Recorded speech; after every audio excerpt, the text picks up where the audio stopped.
அவர்கள் அதிக அளவில் போராட்டங்களை முன்னெடுத்துட்டு வருவதையும் நம்ம நிறைய டைம் பார்த்துருப்போங்க. இப்போ இது எல்லாத்திற்குமே முற்றுப்புள்ளி வைக்கும் விதமாக நம்மளுடைய தமிழக அரசாங்கம் ஒரு முக்கியமான திட்டத்தை செயல்படுத்த போகிறாங்க. அதாவது கடந்த சில தினங்களுக்கு முன்னர் கூடுதல் போக்குவரத்து ஆணையர் முன்னிலையில் ஆட்டோ டிரைவர் சங்கத்தினர் மற்றும் சென்னையை சேர்ந்த ஒரு ஸ்டார்ட் அப் நிறுவனம், அதாவது டாக்ஸினா அப்படிங்கிற அந்த நிறுவனமும் சேர்ந்து ஒரு மீட்டிங் ஒன்று நடத்தியிருக்காங்க. இந்த மீட்டிங்கில் பல்வேறு விதமான டிஸ்கஷன்ஸ் மற்றும் டிசிஷன் எடுத்திருக்கிறாங்க. அதிலும் குறிப்பாக சொல்ல போனோம்னா டாக்ஸினா அப்படிங்கிற நிறுவனம் ஒரு ஆப்பை உருவாக்குவாங்க. அந்த ஆப்பை உருவாக்கி அதை தமிழக அரசாங்கத்தில் கொடுத்துருவாங்க. அந்த ஆப்பை நிர்வகிக்க போகிறது நம்மளுடைய தமிழக அரசாங்கம் தான். அந்த ஆப்பிற்கான பெயர் என்னது அப்படின்னு சொல்லி பார்த்தோம்னா டாட்டூ அப்படிங்கிற மாதிரியான ஒரு பெயர் வச்சிருக்கிறாங்க.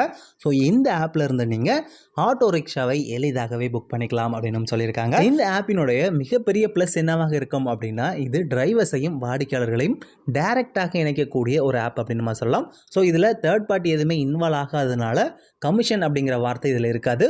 ஸோ கண்டிப்பாக அப்படின்னா ஃபேர் குறைவாக இருக்குமா அப்படின்னு நீங்கள் கேட்டிங்கன்னா அதற்கான பதில் என்ன அப்படிங்கிறத பின்னாடியே நம்ம ஃபேர் செக்ஷனில் நம்ம அதை பார்க்கலாம். அதே போல் இந்த செயலியை எப்படி உருவாக்குவது, ஆட்டோ டிரைவர்ஸ் இந்த ஆப்பில் எப்படி அவர்களை ரிஜிஸ்டர் பண்ண வேண்டும், மக்கள் இதில் எப்படி புக் பண்ண வேண்டும், இதனுடைய கமிஷன் என்னவாக இருக்க போகிறது போன்ற பல்வேறு விஷயங்களை இதில் டிஸ்கஸ் பண்ணியிருக்காங்க. இதற்கு அடுத்தாற் போலும் ஆட்டோ டிரைவர்ஸ் மற்றும் ஆட்டோ சங்கத்தினர் இருக்காங்க இல்லையா, அவர்களுடன் டாக்ஸினோ நிறுவனம் ஒரு மீட்டிங் ஒன்று நடத்துவாங்க.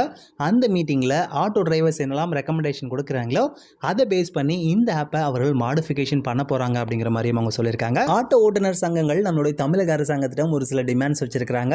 அதில் முதலாவது டிமாண்ட் ஆனது ஃபேரை பொறுத்த வரைக்கும் 1.5 கிலோமீட்டர் நாங்கள் ஓட்டுறோம் அப்படின்னா குறைந்தபட்சம் எங்களுக்கு 50 ரூபாய் வேண்டும் அப்படிங்கிற மாதிரியும், அதற்கு அடுத்து ஓட்டப்படவிருக்கின்ற ஒவ்வொரு கிலோமீட்டருக்கும் 25 ரூபாய் விதத்தில் நாங்கள் கஸ்டமருக்கு சார்ஜ் பண்ணுவோம் அப்படிங்கிற மாதிரியான ஒரு டிமாண்ட் வச்சுருக்காங்க.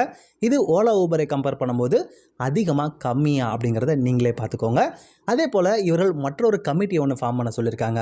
அந்த கமிட்டியில் போக்குவரத்து துறை அதிகாரிகள், ஆட்டோ டிரைவர் சங்கங்கள் மற்றும் நிறுவன அதிகாரிகள், அந்த பிரைவேட் நிறுவனம் இருக்காங்க இல்லையா, அந்த நிறுவனத்தினுடைய அதிகாரிகள், இவங்க 3 பேரும் சேர்ந்து ஒரு கமிட்டியாக இருக்க வேண்டும் அப்படிங்கிற மாதிரியும், அதை விட முக்கியமான விஷயம் என்னது அப்படின்னா, ஓலா ஊபர் மாதிரி நீங்களும் இதில் கமிஷன் வாங்கவே கூடாது அப்படிங்கிற மாதிரியான ஒரு ஸ்ட்ரிக்டான கண்டிஷனையும் அவங்க போட்டிருக்கிறாங்க. ஆனால் ஜிஎஸ்டி மற்றும் நிர்வாகத்திற்காக நீங்கள் செலவு பண்ணக்கூடிய பணத்தை நீங்கள் மினிமலாக கிளைம் பண்ணிக்கலாம் அப்படிங்கிற மாதிரியும் அவங்க சொல்லியிருக்காங்க.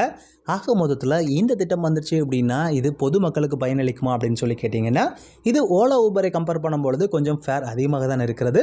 ஆனால் ஜென்ரலாக நீங்கள் டைரெக்டாக ஒரு ஆட்டோக்காரரை அப்ரோச் பண்ணி ஒரு ஃபேர் கேட்குறீங்க அப்படின்னா அந்த ஃபேரை கம்பேர் பண்ணும்பொழுது இந்த ஆப்பின் மூலமாக நீங்கள் புக் பண்ணிங்கன்னா கண்டிப்பாகவே சீப்பாக இருக்கும் அப்படிங்கிறதுல